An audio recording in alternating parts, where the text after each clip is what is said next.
assez d'heures, il faudrait en réalité 4 ou 5 heures pour le dire en détail. Alors, je ferai ce que je pourrai pour être bref, clair, complet. Mais je n'ai pas l'illusion que je le sois tout à fait. Alors, s'il y a des choses qui vous semblent obscures, ou s'il y a des choses qui vous semblent incomplètes, faites une petite note que vous remettrez à Monsieur le Supérieur qui me l'enverra, et alors en janvier, je compléterai, je tâcherai de vous donner la réponse aux questions que vous m'aurez posées. Déjà aujourd'hui, je vais vous expliquer ce qui s'était passé en Angleterre et en France au point de vue de la transformation de la maçonnerie. De Sagulier avait donc créé sa grande loge en 1717. Il lui avait fallu une vingtaine d'années pour l'imposer, mais il l'avait imposé. Le succès avait été tel que 3 autres obédiences se créèrent en Angleterre. En Écosse, la Grande Loge d'Écosse, qui prétendait être plus ancienne, mais qui en réalité avait été recréée. En Irlande, la Grande Loge d'Irlande, qui avait les mêmes prétentions et la même réalité. Et puis en 1751, une nouvelle obédience, qui elle se prétendait plus ancienne, bien entendu, que celle de Sagulier, mais qui prenait les mêmes principes avec une doctrine plus violemment anticléricale, antichrétienne et on peut dire révolutionnaire.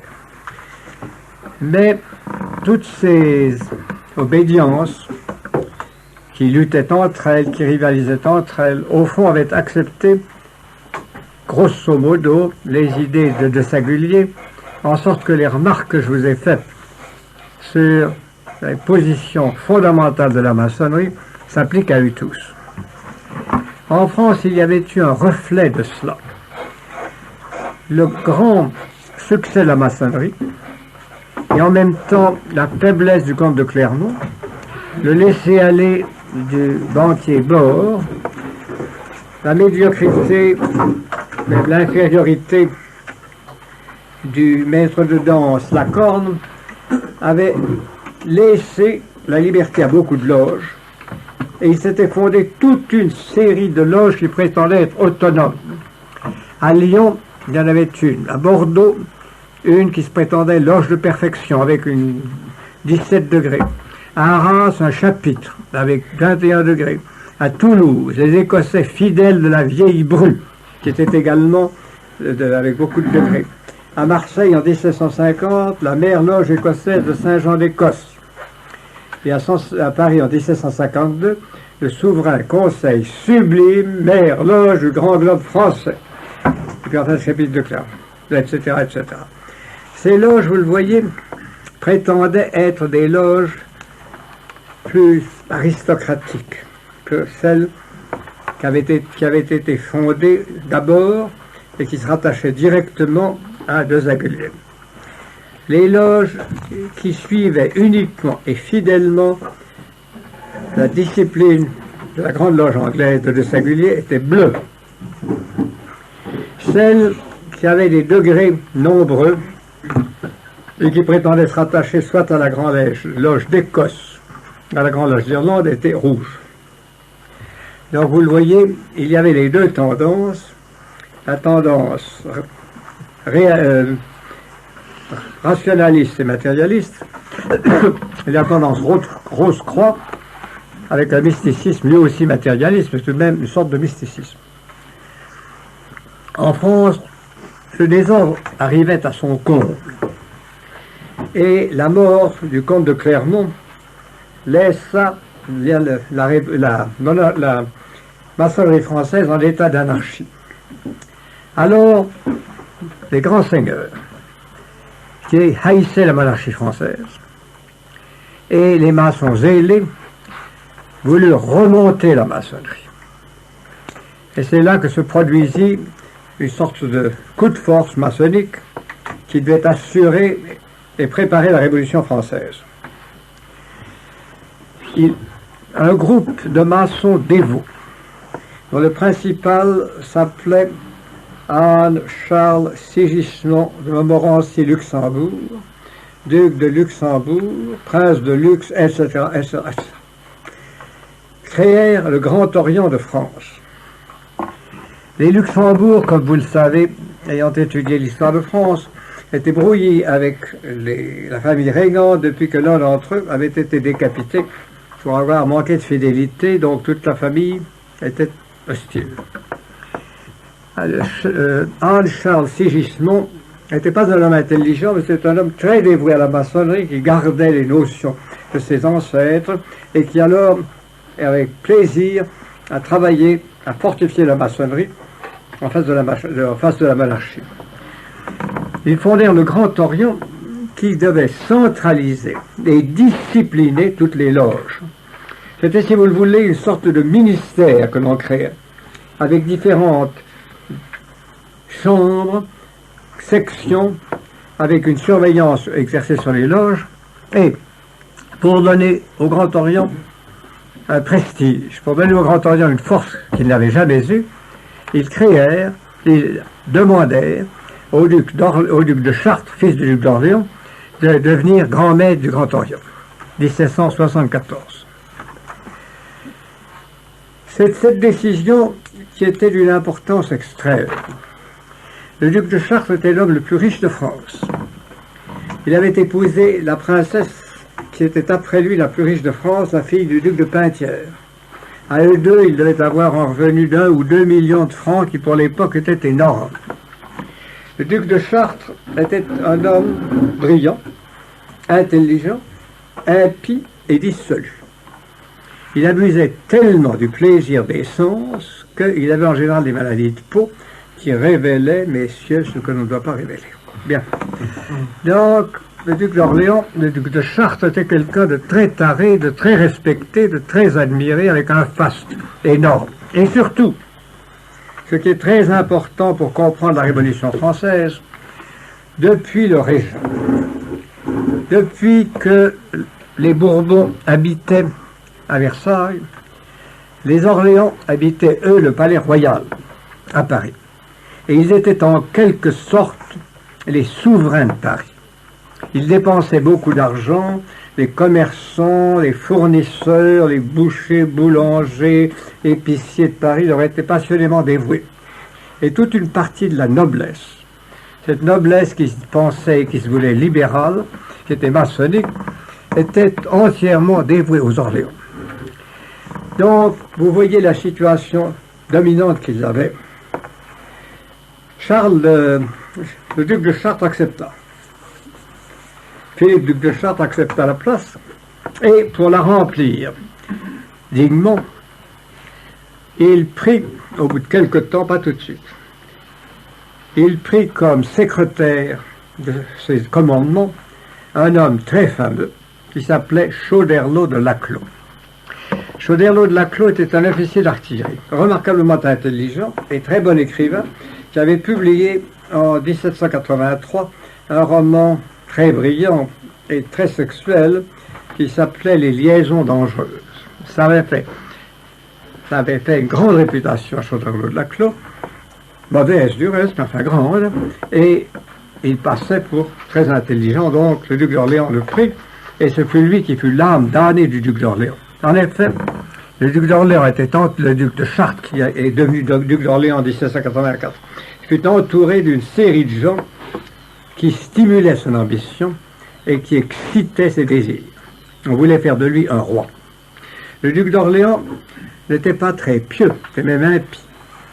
Mais il était aussi superstitieux qu'il était impie.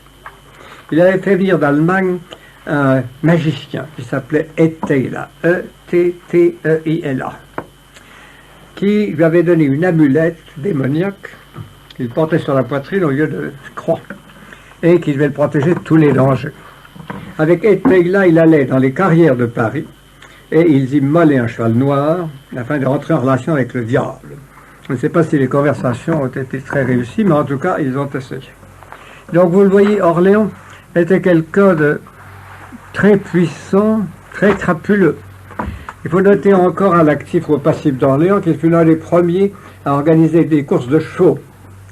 Et il faut aussi vous le dire, je vous demande pardon, mais vous avez l'âge de raison, que dans sa petite maison, dans son palais de Mousseau, qu'on appelle maintenant le parc Monceau, il donnait des fêtes maçonniques pour messieurs et dames, ou plutôt pour hommes et femmes, où tout le monde était obligé d'être sans vêtements. Et vous imaginez que quand on buvait beaucoup, bien, donc c'était une crapule, non, ça, le duc de Chartres. Mais c'était quelqu'un qui avait une grande ambition et qui était entouré de gens très ambitieux. Par conséquent, il organisa son gouvernement de la maçonnerie de la façon suivante. D'abord, il a rameuté autour de lui toutes les loges dissidentes, toutes, l'une après l'autre. Il était grand maître du Grand Orient, mais comme il était difficile de persuader les loges indépendantes de se rallier entièrement au Grand Orient, il a employé un truc très raisonnable qui était de devenir le grand maître supérieur de chacun d'entre eux. Il a également réussi à détruire une grande loge qui s'était créée au moment de la crise de la maçonnerie, et ainsi il s'est trouvé grand maître du Grand Orient et grand maître de toutes les petites obédiences qu'il pouvait faire marcher comme il voulait. Pour les faire marcher, il a fait 2 ou 3 grandes tournées en France, voyant tous les vénérales, toutes les loges. Chartres-Orléans était un grand voyageur. Il avait un carrosse spécial dans lequel il pouvait coucher, et on disait que ses chevaux et ses postillons étaient dressés à faire du 15 à l'heure, ce qui était, vous le voyez pour l'époque, une vitesse extrême. Donc, il a donné une impulsion à la maçonnerie dont il faut que je vous fasse comprendre l'importance. Quand il a pris le pouvoir, en 1774, il y avait comme loge inscrite que 104 loges, dont 23 à Paris, 71 dans les provinces, 10 loges militaires seulement, et 45 autres loges en formation. En 1789, le Grand Orient comptait plus de 600 loges régulièrement constituées. 65 à Paris, 442 dans les provinces, 39 aux colonies et 70 dans les régiments. Vous voyez donc que les principaux régiments avaient des loges. Et cela était extrêmement important, car dans les loges de régiment, très souvent c'était un caporal ou un soldat qui était vénérable et le colonel qui était simple aspirant. C'était donc installé dans les régiments, à la place de l'ancienne discipline régimentaire, une discipline maçonnique qui mettait les autorités militaires à la merci des mots d'ordre que leur transmettaient leurs subordonnés militaires. Cela est un fait essentiel à comprendre pour comprendre la Révolution. Orléans dépensait un argent considérable pour tout cela et également pour toutes les brochures que le Grand Orient répandait. Pour vous en donner une idée, j'ai trouvé en préparant mon dernier livre sur Beaumarchais qu'en 1788, il avait demandé à Beaumarchais un prêt de 500 000 francs. Beaumarchais avait refusé. Il a eu raison. Mais Orléans a été en Angleterre et a trouvé auprès de banquiers anglais le double de ce qu'il demandait à Beaumarchais, c'est-à-dire que dans le financement de la Révolution, Orléans et ses finances, ainsi que les banquiers anglais, ont joué un rôle essentiel. La croissance de la maçonnerie a donc été très rapide.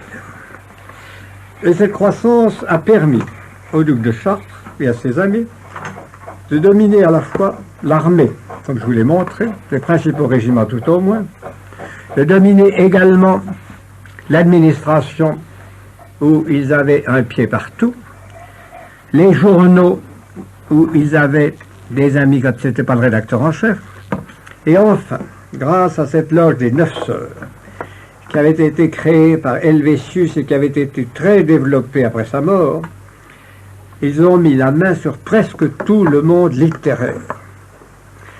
Et puis des gens comme Chamfort, Parny, etc., jusqu'à des gens moins connus, des petits avocats. Il y avait un petit avocat qui s'appelait M. Danton. Il y en avait d'autres de la même espèce. Donc, la loge des 9 sœurs qui n'avait que 3 degrés, qui était une loge très orthodoxe, rattachée à la Grande Loge de Londres, était l'endroit où les idées maçonniques recevaient une forme brillante et destinée au public. Cette loge avait l'intelligence et l'adresse, à une époque où les femmes étaient très influentes et respectées, d'inviter les femmes à des tenues blanches et de faire même des petites initiations très jolies de femmes. La Loge des Neuf Sœurs a créé une université libre, dans laquelle il y a eu des cours fameux comme le cours de l'harpe et d'autres, des cours de sciences, l'harpe, des cours de lettres, etc. Donc, vous voyez, en marge de la Sorbonne, la maçonnerie française amorce un enseignement qui est un enseignement laïque, qui est un enseignement scientifique, qui est un enseignement à tendance matérialiste. Et la Loge des Neuf Sœurs prend une place énorme. Mais également, la Loge des Neuf Sœurs fait de grandes parades. À cette époque-là, Benjamin Franklin arrivait à Paris comme ambassadeur des États-Unis. Il était très malheureux. Et toutes les dames pleuraient d'émotion en le voyant parce qu'il n'avait pas de perruque. On disait c'est un Quaker. Et enfin une dame a voulu lui payer une perruque, mais quand on a voulu lui mettre la perruque, il avait la tête trop grosse. Alors les dames disaient, oh, il a la tête trop grosse, il a la tête trop grande, il a la tête trop géniale. Franklin a su tout de suite se mettre bien avec Orléans. Il était un des maçons chefs d'Amérique. Il a su tout de suite exploiter les milieux financiers de la maçonnerie, et il a tout de suite exploité même les dames à la mode, c'est-à-dire Madame Helvétius et d'autres dames. On raconte, et je m'assieds pour vous raconter ça, parce que c'est pas tellement sérieux, que quand sont arrivés les autres délégués d'Amérique, il y avait sur ses genoux une jolie petite dame qui était la femme d'un banquier, et il l'embrassait dans le cou. Ce que voyant Mrs. John Adams, qui était la femme d'un respectable représentant du Congrès américain, s'est enfui en disant « Ce qui se passe à Paris est dégoûtant ». Et jamais plus, John Adams n'a été bien avec Benjamin Franklin. Mais enfin, Benjamin Franklin s'en tirait. Et vous verrez que son rôle a été considérable. En attendant, quand Voltaire est venu à Paris, en 1776, à eux deux, ils ont fait une grande parade. Benjamin Franklin est allé voir Voltaire chez le marquis de Villette. Il avait un beau petit fils d'une dizaine d'années, un beau petit garçon brun, très gentil. Et alors il a poussé le beau petit garçon brun vers Voltaire en disant « Bénissez-le ». Et Voltaire a dit « Dieu et liberté ». Après quoi les deux hommes se sont embrassés, tout le monde a pleuré, c'était super. Vous voyez donc qu'il y avait une espèce de grande comédie qui donnait à la maçonnerie un prestige, une influence et une prise sur toutes les classes de la société. La prise était tellement grande que l'on créa une maçonnerie féminine, extrêmement jolie, avec des rubans roses, gris clair, violet, et dont la grande maîtresse était la duchesse de Lamballe, la plus intime amie de la reine. Tout cela vous montre le délire de l'époque, et tout cela vous prépare à comprendre comment la maçonnerie a pu jouer un rôle capital dans la Révolution. L'époque était une époque heureuse. La France était riche.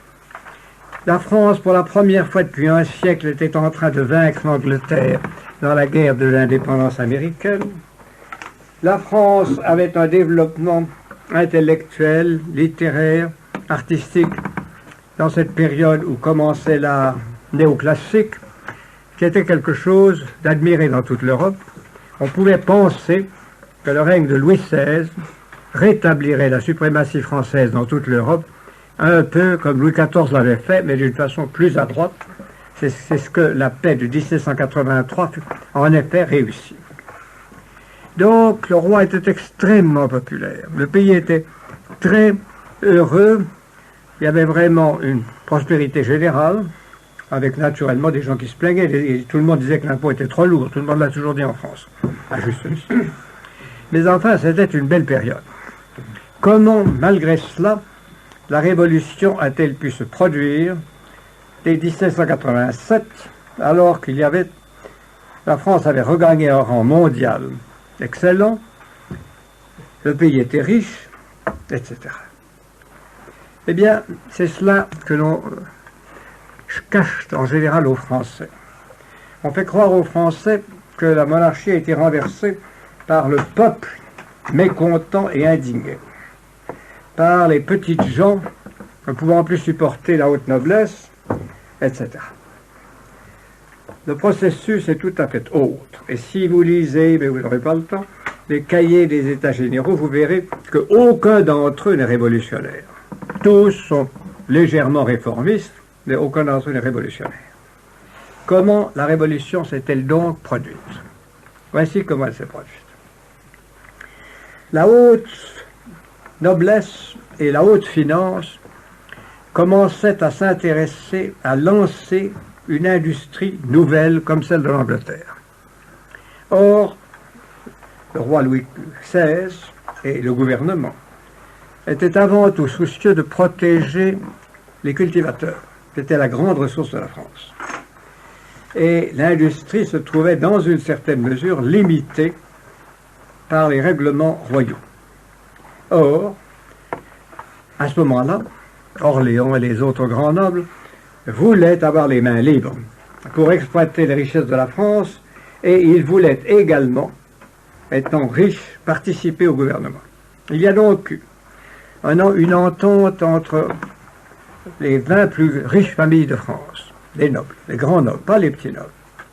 Une entente avec les plus grands financiers, français et étrangers, en particulier un certain M. Necker, et puis des gens comme messieurs Clavière, qui étaient des banquiers venus de Genève et installés à Paris. Cette fusion a permis au Grand Orient et au duc d'Orléans de disposer d'un argent beaucoup plus grand et a permis à la maçonnerie d'avoir une période d'audace qu'elle n'avait jamais eue auparavant. C'est l'époque où la maçonnerie commence à devenir athée. C'est la période où les maçons les plus en vue répandent des opuscules athées. Les deux plus fameux ont été le savant Lalande, qui était un pur et simple athée, il s'appelait appelé M. Jérôme, et ensuite un certain Sylvain Maréchal, qui avait fait le dictionnaire des athées. Donc, attaque frontale contre la foi, et en même temps, attaque, vous allez voir, contre l'Église. En même temps, toute une efflorescence d'êtres bizarres et intrigants se répandait en France. Les deux plus fameux étaient Cagliostro et Mesmer. Cagliostro était un intrigant venu de Sicile qui prétendait avoir connu notre Seigneur Jésus-Christ, qui disait « Oui, je ne me rappelle plus très bien ce qui est arrivé en 200 après Jésus-Christ, mais je me rappelle mieux ce qui précède, etc. » Bien. Donc c'était un imposteur, mais qui portait un panache, et dont la spécialité était de dire aux gens, dames et messieurs, si vous me donnez un petit diamant, vous savez, j'ai un moyen de le faire grandir. Alors on lui donnait, l'imbécile, le cardinal de Rang, lui donnait des petits diamants, et au bout de quelque temps, M. Cagliostro lui rendait des diamants plus gros, donc Rohan était persuadé de la sagesse de Cagliostro, et lui le comblait d'or, et donc la substitution des diamants était facile. Quoi qu'il en soit, Cagliostro initia toutes sortes de gens et fit croire à son rôle. Mais en fin de compte, il fut démasqué par la police. Et on peut dire qu'il a créé beaucoup de désordre dans l'opinion française, mais on ne peut pas dire qu'il ait été l'un des éléments moteurs de la Révolution. Beaucoup plus grave a été Mesmer. Mesmer était quelqu'un qui se croyait savant et qui avait découvert ce qu'il appelait l'électricité animale et humaine. Cette électricité, disait-il, était un fluide qu'il réussissait à faire passer dans ses patients et il les guérissait de toutes sortes de maladies.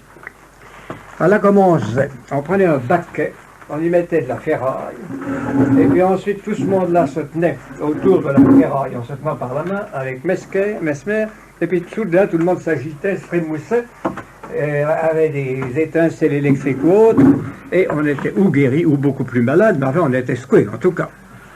Et comme Mesmer avait un succès fou, et qu'il était philanthrope, il avait électrisé des arbres, des boulevards, 2 ou 3. Et alors là, on voyait les petits Savoyards, les Marmitons, les Midinettes, s'électriser les uns les autres, et ça les amusait beaucoup.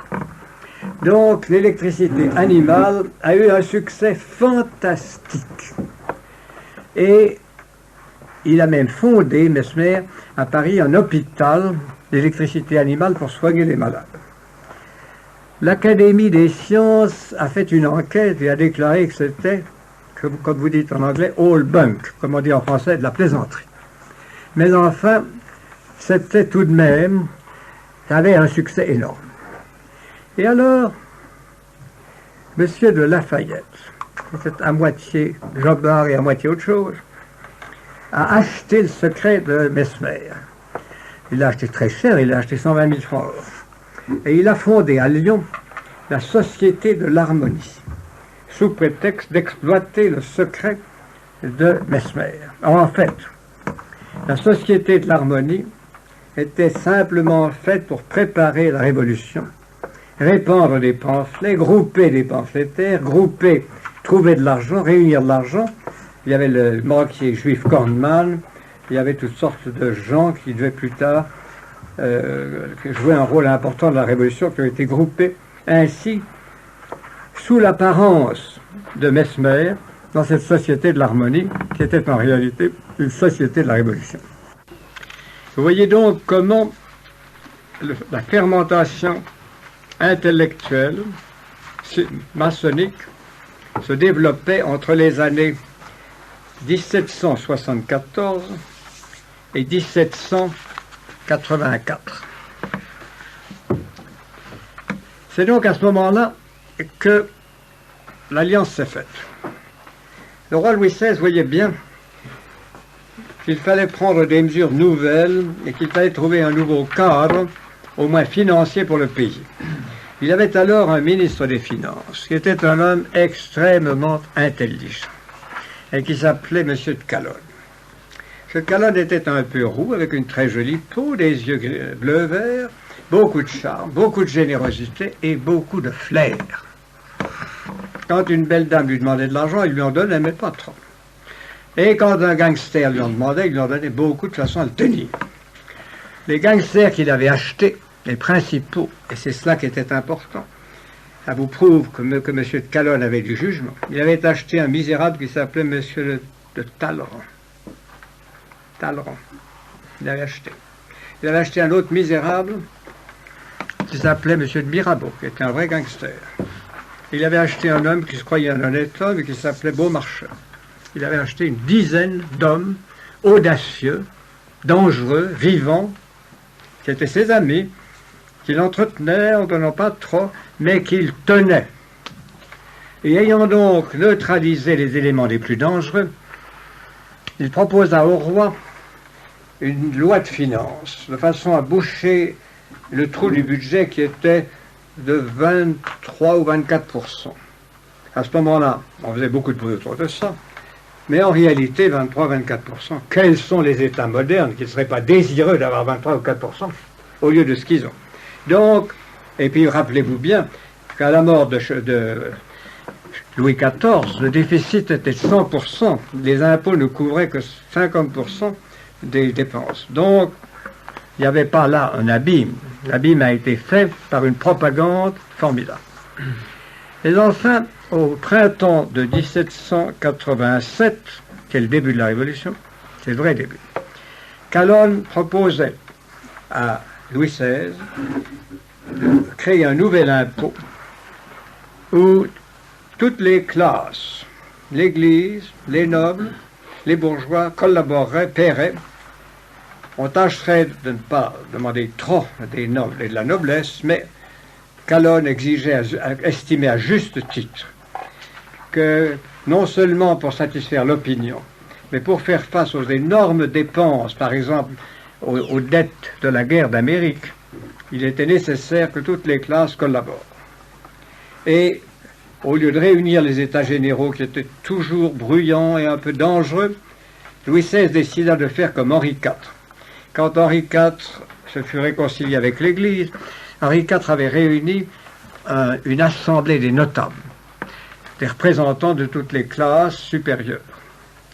Et ainsi fut réunie à Versailles une assemblée des notables en avril-mai 87. On leur demandait d'accepter le plan de Choiseul et de le ratifier.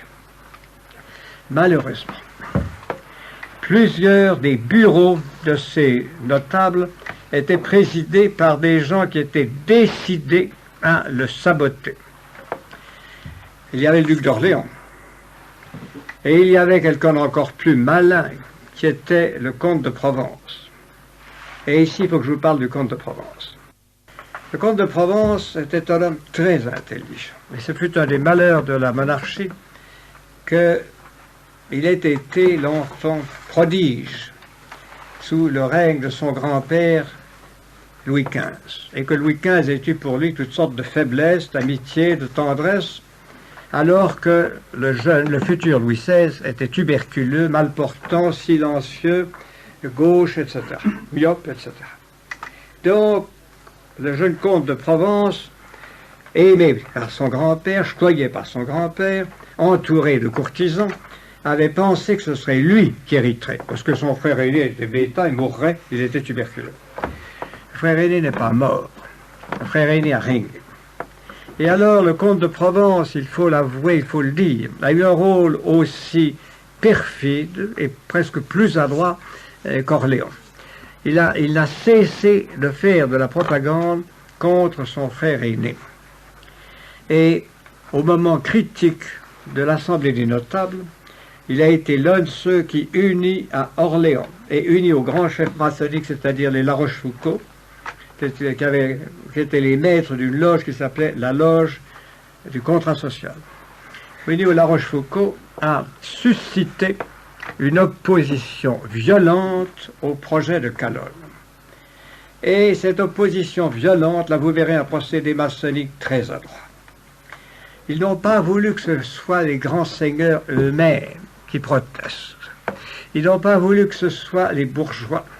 Mais ils se sont arrangés de faire protester un certain nombre de ces évêques dont je vous ai parlé, qu'on appelait des évêques administratifs, et qui étaient des gens luxueux, n'ayant pas de très bonnes mœurs, dépensant un argent fantastique. Et le plus violent d'entre eux a été Monseigneur de Dillon, archevêque de Narbonne. Monseigneur de Dillon a dit: comment vous voulez que je paye des impôts qui m'obligent à liquider, il m'a dit qu'il place des petits chiens courants? Ah non, enfin, les petits chiens courants, je ne veux pas les liquider comme ça. Et donc, le cardinal de Dillon s'est mis à la tête de toute la haute, du haut clergé, pour refuser la participation. Et en somme, grâce à l'attaque du haut clergé, grâce à l'attaque des maçons, grâce à l'attaque de M. de Lafayette, auquel on a dicté et fait faire un discours très violent, grâce en même temps à l'attaque de certains parlementaires, et en particulier d'un parlementaire dont il faut noter le nom, car c'est un des metteurs en scène de la Révolution, c'était un maçon aussi, il s'appelait Adrien Duport. Grâce à tous ces gens-là, les projets de Calonne ont été bloqués. Et alors, c'est là où Marie-Antoinette a joué un rôle fatal. Elle s'est laissée intéresser par l'Homélie de Brienne et elle a obtenu du roi que l'Homélie de Brienne succédât à Calonne en promettant d'appliquer son programme. Mais l'Homélie de Brienne n'avait ni le génie, ni l'adresse, ni l'intelligence de Calonne. Et quand il s'est agi d'appliquer le programme de Calonne, il a échoué. Il a échoué dans la gestion, il a été très médiocre. Et en somme, au bout de 18 mois, l'État français s'est trouvé sans ressources financières et en face de la banqueroute. Et alors là, autre erreur de la malheureuse Marie-Antoinette, manœuvrée par la maçonnerie, c'est elle qui a imposé, poussé supplié son mari de choisir M. Necker comme ministre des Finances. M. Necker était un homme qui avait un immense menton et une vanité 3 fois plus grande. Ce n'était pas un homme bête, mais ce n'était pas un homme intelligent. C'était surtout un homme qui vivait dans le monde des finances et qui vivait obsédé par l'idée d'instaurer en France la suprématie du tiers-État. Ainsi, désormais, ce ne sera plus seulement la maçonnerie, ce ne sera plus seulement les grands financiers, ce ne sera plus seulement les grands seigneurs, mais comptant, ce sera aussi le ministre des Finances qui va subventionner le mouvement révolutionnaire. Necker, nous en avons la preuve maintenant, a fourni de l'argent à la maçonnerie et à ses propagandistes pour aller dans les provinces susciter la révolte et le mécontentement du tiers-État. Ici, il faut que j'entre dans quelques détails assez subtils. Et je pourrais vous les fournir grâce à un petit livret maçonnique que la Divine Providence, toujours bonne, m'a permis de dénicher quelque part. Et vous allez voir quel a été, dans ces années 1787-88, le rôle de la maçonnerie. Par un maçon, comprenez-vous, par un maçon. Donc, l'un des maçons, qui s'appelle Alexandre de Lameth, raconte que la maçonnerie a répandu un nombre immense d'exemplaires, qui était un petit écrit d'Adrien Duport et de Target, pour préparer la révolte du tiers-État et pour réclamer, au nom de l'égalité, que le pouvoir appartienne au tiers-État. C'est ce que Sieyès, qui était une sorte d'abbé, a dit ensuite dans son fameux pamphlet, lui aussi subventionné et répandu par Orléans. Qu'est-ce que le tiers-État? Rien. Que doit-il être? Tout. Que veut-il être? Quelque chose. Donc, comprenez bien. Les gens qui voulaient faire la révolution, je ne dis pas des maçons, mais je parle des nobles et je parle des financiers, voulaient obliger Louis XVI à abandonner le pouvoir personnel et à abandonner la protection de l'Église. C'était les deux points sur lesquels ils tenaient. Et ils espéraient faire peur à Louis XVI et le remplacer par Orléans, ce qui aurait permis de faire une révolution rapide et preste. C'était ça l'idée, si vous lisez les papiers de jeunesse d'un homme intelligent qui s'appelait Napoléon Bonaparte. Vous voyez que Napoléon Bonaparte était lui-même orléaniste et qu'il escomptait qu'on se débarrasserait de la branche aînée et qu'alors, comme au début du siècle, on ferait revenir les Orléans qui donneraient la bamboulasse, qui donneraient la faculté de créer un gouvernement à l'anglaise. Mais pour y arriver, il fallait effrayer Louis XVI et il fallait répandre des ordres qui impressionna le roi. Et c'est là, voyez-vous, où la maçonnerie a été plus maligne que les autres qu'elle menait avec elle. Les grands nobles, les financiers, pensaient qu'avec leur argent, ils pourraient soulever les foules et ensuite les calmer. Mais l'anarchie a été beaucoup plus loin qu'ils l'ont cru. Ils ont bien soulevé les foules, mais ensuite ils n'ont pas pu les calmer parce qu'eux n'avaient plus d'argent. Et c'est ça que je vais vous montrer. Je reviens au rôle de la maçonnerie.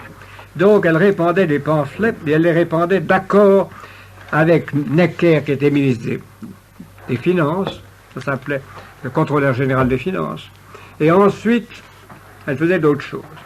Les cahiers rédigés dans les loges procédaient tous d'un modèle dont le Grand Orient avait dû arrêter le dessin général.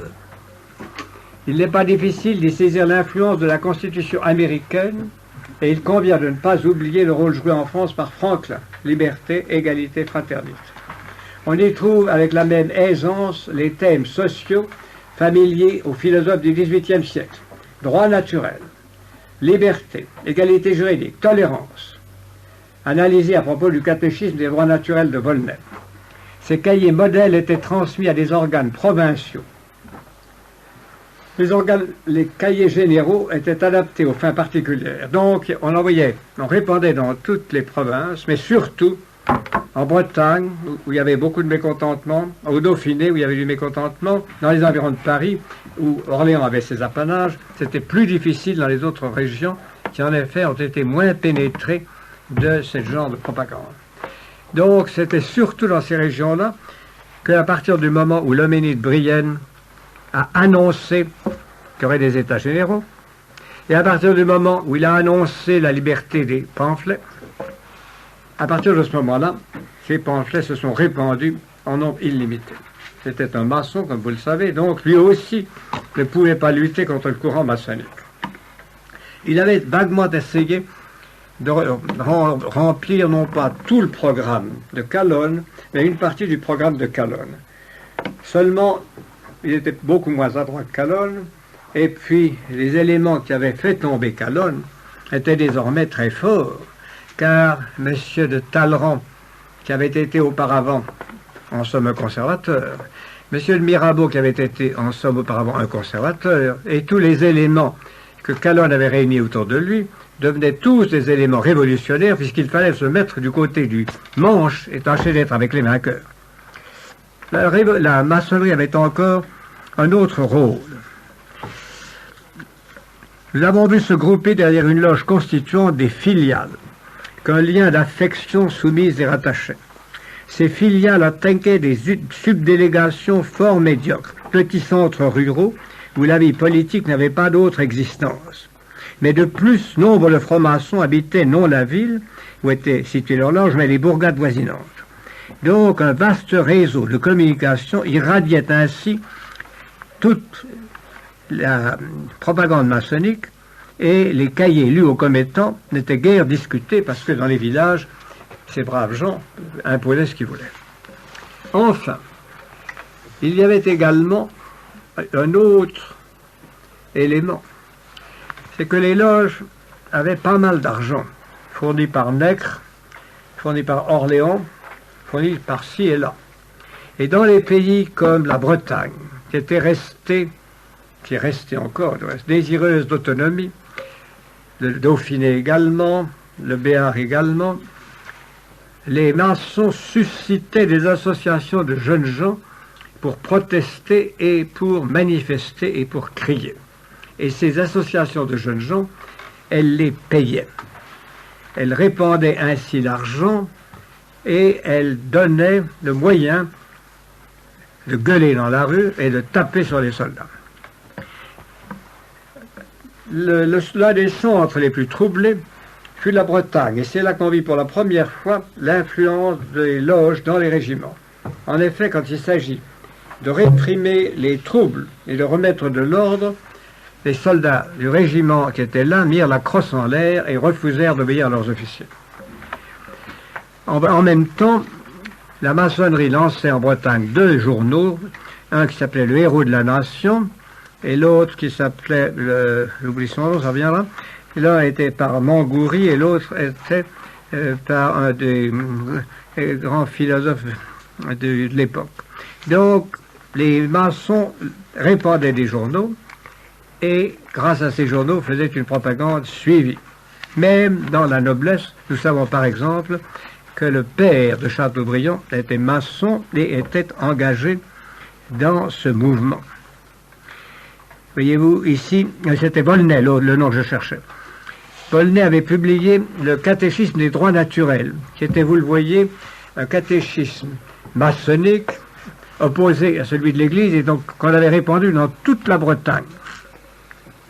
Le secours apporté au groupement de jeunes hommes n'était pas seulement dogmatique, les loges, le cas échéant, subventionnaient les divers groupes.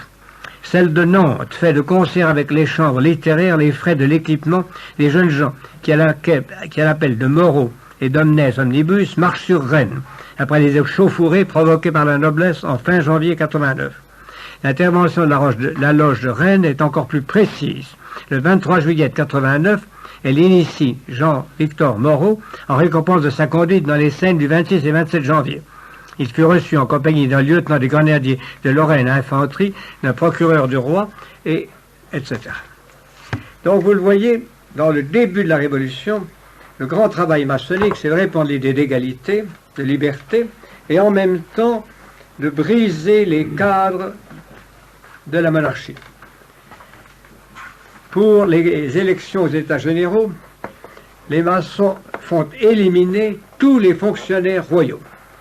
Ils n'acceptent comme candidats aux États généraux que des gens qui n'ont pas de charge publique, de façon à ce que ces gens qui arrivent aux États généraux ne cherchent pas à calmer la violence des gens.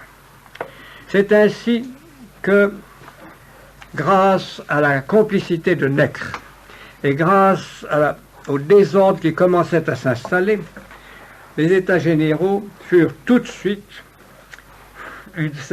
un théâtre de désordre. Les loges, à ce moment-là, étaient tellement enfiévrées qu'elles devenaient des clubs. Grâce à un antiquaire parisien, j'ai retrouvé les archives de la loge du contrat social. Et voici ce que j'ai trouvé dans les archives de la loge du contrat social.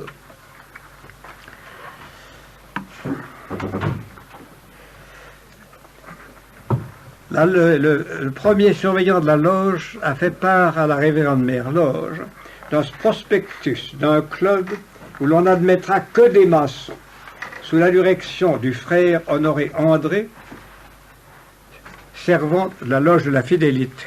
Cette loge était donc faite pour faire de la politique. Et quels étaient les premiers membres? Le frère de Chartres, voyez, l'abbé Baudot, l'architecte Louis, et une vingtaine d'autres. Ainsi, j'ai pris la maçonnerie la main dans le sac. Elle encourageait la transformation de ces loges en groupes politiques qui se lançaient dans la polémique violente et dans la révolution. Le duc d'Orléans avait du reste fondé au Palais Royal une série de clubs politiques et vous verrez que toutes les manifestations violentes des premiers mois de la Révolution commencent au Palais Royal. C'est au Palais Royal que Camille Desmoulins s'est dressé sur une chaise et a crié « Allons à Versailles, révolte ». Necker avait obtenu de Louis XVI le doublement du tiers. Donc le tiers à lui tout seul avait autant de délégués que la noblesse et le clergé, même un peu plus. Et il n'avait pas obtenu du roi que l'Assemblée votât par tête, car les autres assemblées d'États généraux votaient par État. Ce fut donc une grande bataille dans laquelle la maçonnerie, Orléans et le tiers combattirent pour obtenir que le vote à l'avenir soit un vote par tête de pipe, si j'ose dire.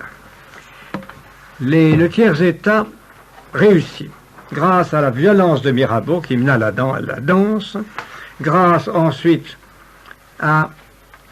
au ralliement du petit clergé, qui était très noyauté de maçonnerie, et enfin grâce au ralliement de cette partie de la noblesse qui était orléaniste et qui était maçonnique. Ainsi, le résultat fut atteint. Louis XVI, qui se rendait compte du danger, voulut alors réunir des troupes. Mais j'ai trouvé dans les archives de Fribourg qu'au 14 juillet, quand le roi voulut réunir des troupes, les soldats et les sous-officiers répondirent bien à l'appel, mais les officiers allèrent tous au club. Pas d'officiers pour participer à la répression à ce moment-là. C'était l'époque où les maçons comptaient donner le pouvoir à Orléans.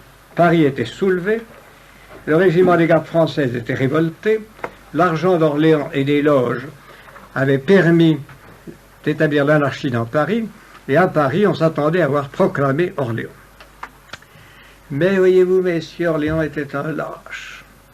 Et quand il a senti le succès très près de lui, un succès qui était évidemment encore assez précaire, il aurait été roi de Paris, mais l'Assemblée était encore à Versailles, où était encore Louis XVI. Au lieu de se rendre dans la rue et d'enflammer le courage de ses fidèles, Orléans, et ça on voit ça dans les papiers de la princesse de Lamballe, Orléans est venu chez la princesse de Lamballe affolé, lui a demandé « Avez-vous un endroit vraiment noir et caché ?» Et il s'est caché dans le noir en fermant un double tour et une petite réduit où il est resté toute la journée du 14 juillet et la plupart du 15 juillet. Donc la lâcheté d'Orléans a empêché ses partisans de réussir. D'autant plus que Lafayette n'était pas enthousiaste d'Orléans. Et ça, c'est encore une de ces histoires très 18e siècle. Lafayette avait une belle amie. Elle était très belle. Et Orléans la lui avait chippé. C'était pas une dame très sérieuse. Elle avait fait 1000 bêtises et on avait fini par l'envoyer dans un couvent à Nancy pour faire pénitence. Mais tout de même, là, elle est devenue une sainte femme. Enfin, jamais Lafayette n'avait pardonné au duc d'Orléans d'avoir chippé sa maîtresse. Et donc, dans toute la Révolution, Lafayette, qui était révolutionnaire, a préféré se rallier à Louis XVI, et comme Louis XVI était beaucoup plus courageux qu'Orléans, la Révolution qui aurait été liquidée en 1790 et donné lieu à une monarchie parlementaire avec Orléans, comme les banquiers le voulaient, comme le voulaient les nobles très opulents, eh bien, ça a craqué, ça a raté. Et alors, la Révolution a traîné. Il y a eu un autre coup de force d'Orléans et des maçons le 5 et 6 octobre. Cette fois-là, il s'agissait d'épouvanter le roi et de faire assassiner la reine et ses enfants si possible. Cette nuit-là, le roi hésita. Tous ses courtisans lui disaient « il faut partir, il faut partir ». Il a dit « non, je reste ». Il est resté. Il est resté dans la nuit par suite de la stupidité de Lafayette et par suite de trahison maçonnique. On a assassiné une partie des gardes du corps et on est arrivé jusqu'à l'antichambre de la reine. Elle a réussi à fuir et elle a été sauvée, mais de très peu. Et cette fois-là encore, Orléans, qui était à Versailles, n'a pas osé s'affirmer, et Louis XVI, qui avait du courage, est resté au pouvoir. Mais dans quelles conditions tragiques, on l'a ramené à Paris, où il était le prisonnier de l'Assemblée, d'une Assemblée qui était elle-même prisonnière des Jacobins. Les Jacobins, comme le Club breton, étaient un club qui était issu de la maçonnerie, qui gardait l'esprit de la maçonnerie. Et comme à ce moment-là, les grands nobles, même Orléans, qui avaient lancé la Révolution, avaient de moins en moins d'argent, comme ceux tels que les Lameth, qui avaient lancé la Révolution en se servant de l'argent énorme qu'ils recevaient de leurs plantations dans les Antilles, eh bien, cela a été ruiné aussi, et la Révolution tombait entre les mains de 2 ou 3 chefs de bande. L'un qui était Robespierre, lequel gouvernait spirituellement les Jacobins, l'autre était Danton, et il y avait Hébert, etc., qui étaient tous des chefs de bande qui avaient des bandes subventionnées, et le grand travail qu'avait fait la Révolution à ce moment-là, avec l'aide de Talleyrand et avec l'aide des financiers, avait été de voler l'argent de l'Église, la nationalisation des biens du clergé. Et en même temps, les jansénistes, les gallicans et les maçons avaient réussi à transformer le clergé français qui était jadis catholique, soumis à Rome, fidèle, en un clergé soumis à l'État français qui seul allait le salarier et seul allait lui dicter ses devoirs. Ainsi donc, la déchristianisation de la France était activement commencée et la déchéance de l'Église était bien organisée. C'est cela que Louis XVI avait hésité à signer. Il ne l'aurait pas signé si les 8 évêques du Parlement ne lui avaient dit « signez ». Il signa donc. Et quand il reçut un message du pape lui disant « vous avez eu tort de signer », il décida de quitter la France pour essayer de rétablir la situation précédente. Il fut repris, arrêté et, au 10 août, renversé. Cette époque-là est une époque sur laquelle il faudrait vous parler beaucoup plus longuement, car jusqu'au 10 août, Louis XVI a combattu, et jusqu'au 10 août, il a eu une chance de triompher de la Révolution. En effet, en 1792, la masse du pays était lasse de révolution et aurait été heureuse de voir rétablir l'ordre. Et Louis XVI avait réussi, par l'intermédiaire du ministre américain à Paris, M. Gouverneur Morris, à acheter l'aile la plus violente des Jacobins, et vers le 14 août, il comptait faire un coup de force pour rétablir la monarchie, dans son intégrité. Mais Danton l'a su, et le 10 août, il a fait attaquer les Tuileries et prendre les Tuileries. Après cela, c'est donc la maçonnerie, représentée par Danton, et surtout par Robespierre, qui lui était d'une maçonnerie beaucoup plus audacieuse. Danton était encore d'une maçonnerie assez prudente, la loge des 9 sœurs. Mais Robespierre avait été initié à des rites secrets et à des rites de vengeance dont je vous ai parlé et qui voulaient du sang. L'un et l'autre, donc, gouvernaient le pays. Et ils se rendirent compte que Louis XVI était tellement populaire qu'il n'y aurait rien à faire pour établir une république si on ne le détruisait pas. Ils se rendirent compte aussi qu'il fallait donner à la masse du peuple le sentiment d'une rupture définitive. C'est pourquoi ils décidèrent de tuer le roi. La campagne fut d'une incroyable violence, d'autant plus que Louis XVI s'était défendu très bien. Et une partie de l'Assemblée désirait le sauver. C'est alors que la maçonnerie déploya toutes ses forces. Nous avons récemment eu la publication des mémoires de Louis-Philippe. Louis-Philippe jeune était lui-même un révolutionnaire et était lui-même un membre des Jacobins. Mais quand le roi fut arrêté, les fils de Philippe Égalité demandèrent à leur père de leur donner sa parole d'honneur qu'il ne voterait pas la mort. Et Philippe Égalité donna sa parole d'honneur qu'il ne voterait pas la mort de son cousin. Or, le lendemain matin, quelques heures avant que le vote ne soit fait, 2 maçons, dont Treillard, dont vous avez entendu parler récemment dans la lecture de vos livres, vinrent voir Philippe Égalité, restèrent avec lui toute la matinée, l'encadrèrent, le menèrent à l'Assemblée, lui firent voter la mort du roi et le ramenèrent chez lui une loque, parce qu'ils savaient bien qu'il était à la fois déshonoré et perdu. Vous voyez donc comment la maçonnerie a préparé la Révolution, comment elle a voulu la mort du roi, comment elle a réalisé la mort du roi. Et comment, dépassant les intentions de ses collaborateurs, c'est-à-dire de Nègre, qui était une vieille bête au fond, d'Orléans, qui était un lâche, et de ces grands seigneurs imprudents qui ne se sont pas rendus compte que quand on déchaîne un peuple, on ne peut pas ensuite l'arrêter. Donc la maçonnerie qui avait prévu tout ça a créé l'anarchie. Pourquoi a-t-elle créé l'anarchie? Qu'est-ce qu'elle a fait de l'anarchie? Elle a créé l'anarchie et elle s'est cachée.